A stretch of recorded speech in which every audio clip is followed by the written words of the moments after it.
worst plane crashes. And search for the breakthrough technology that's made your next flight a whole lot safer.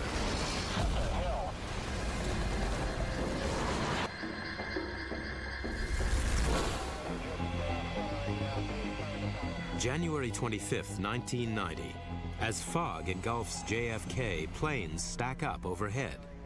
The tower routes Avianca Flight 052 for final approach. At 600 feet, the pilot hits a blast of turbulence and aborts the landing.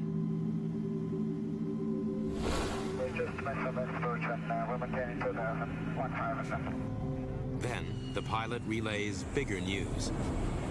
And now we're running out of fuel. The 707 is now running on fumes. Avianca 052, you have enough fuel to make it to the airport? Avianca 052, New York.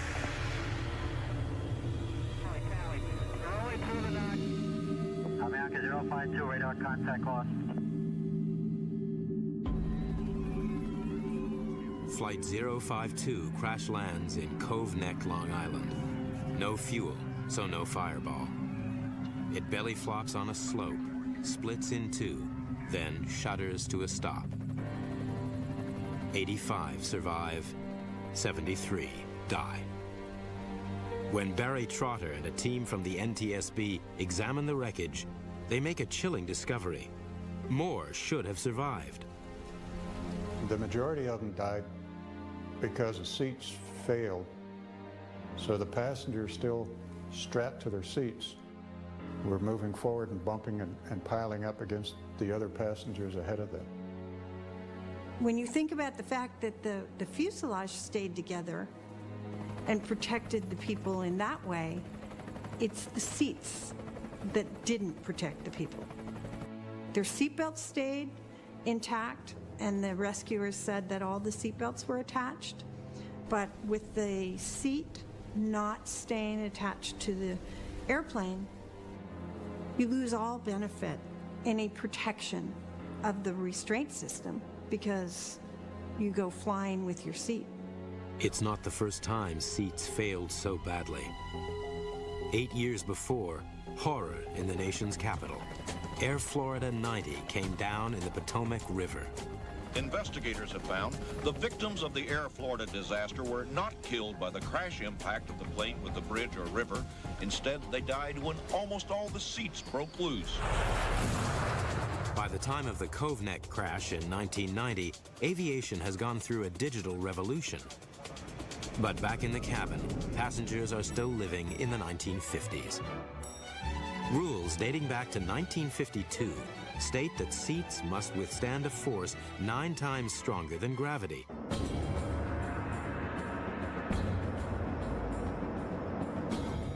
Here's how they tested a seat. Load it with a block of wood and pull it in all directions at 9 Gs. The problem with that test was that it was a static test. That means, in engineering terms, it was a slowly applied load. Of course, a crash is a very rapidly applied load. Throughout the 70s, engineers conduct all sorts of dynamic tests, but only on the airframe, not the seats. Not until 1981 does the FAA finally open a facility to dynamically test seats. One of our most spectacular videos that illustrates the problems with the 9G seats, we called it Flying Freddy.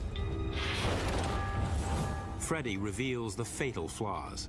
The legs sit rigid in a lightweight track. On impact, the track buckles, and mayhem. The legs are cast from brittle steel. They can't absorb the kinetic energy thrown at them during the crash.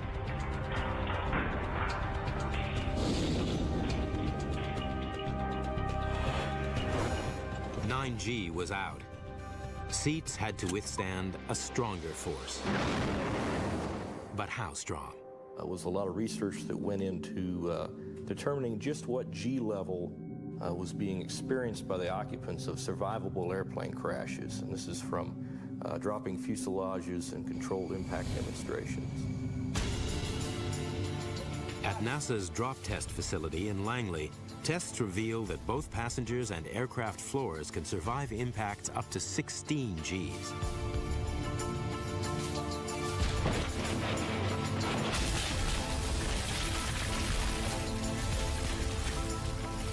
The FAA sets a new gravity goal, but faces an even tougher challenge. Design a seat that can run down this track at 44 feet per second and survive a sudden halt equal to a 16G impact. The seat structures needed to be strong, but also light. So that ended up being a catch-22. If you made it stronger by making it heavier, because it was a dynamic test, now that weight worked against you. Seat manufacturers would bring in prototypes. We'd put them on our test sled, and invariably, they would simply break loose and go flying off the sled. While tests continue, the world's fleet is still flying with 9G seats, the standard set in 1952. Finally, in 1986, the breakthrough. And this is how they did it. First, they fit a flexible stud to the end of the seat leg. When the track buckles, the foot swivels instead of snapping out. Second, they cast the legs in a C shape. In a crash, the back legs straighten and the front legs compress. As the legs crumple, they absorb most of the kinetic energy of the impact. When that seat finally stayed on at 16 Gs, everybody was pretty enthused. There was some jumping up and down and hollering going on. In 1988, manufacturers fit 16G seats on new planes. But it was judged too expensive to retrofit the entire existing U.S. fleet. 1 year later, a Boeing 737 crashes on a freeway in England. The broken Boeing, 4 months off the production line, so profoundly distorted that in the cold light of day, it was hard to imagine that anyone could have escaped alive. 47 die, but experts believe that many of the 74 survivors owe their lives to the new 16G seats. It was the first crash that involved seats that had been tested here at CAMI and had passed our 16G requirement. When Avianca 052 crashed at Cove Neck 12 months later, it still carried the old seats. Experts believe that lives could have been saved if the plane had been fitted with 16G seats. Not until October 2009 will they become mandatory on all aircraft.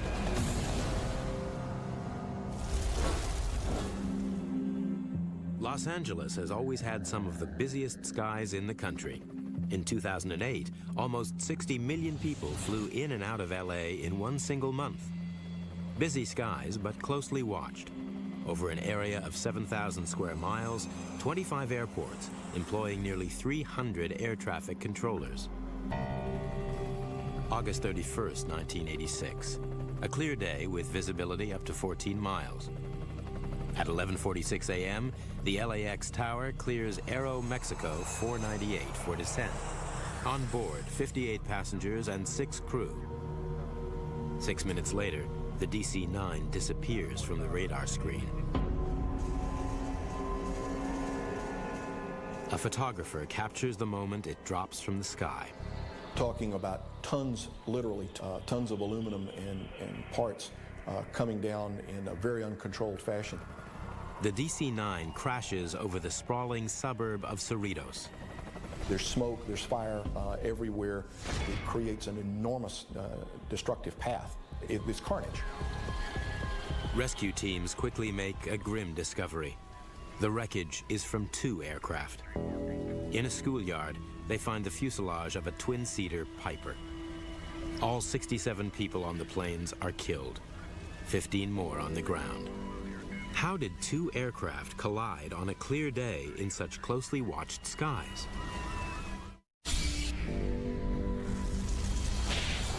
Two planes have collided in mid-air over Los Angeles. Investigators must probe why.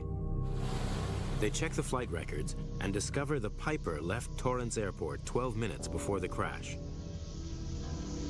It ascends to the wrong altitude and enters the LAX terminal control area, flying straight into the path of Aeromexico 498.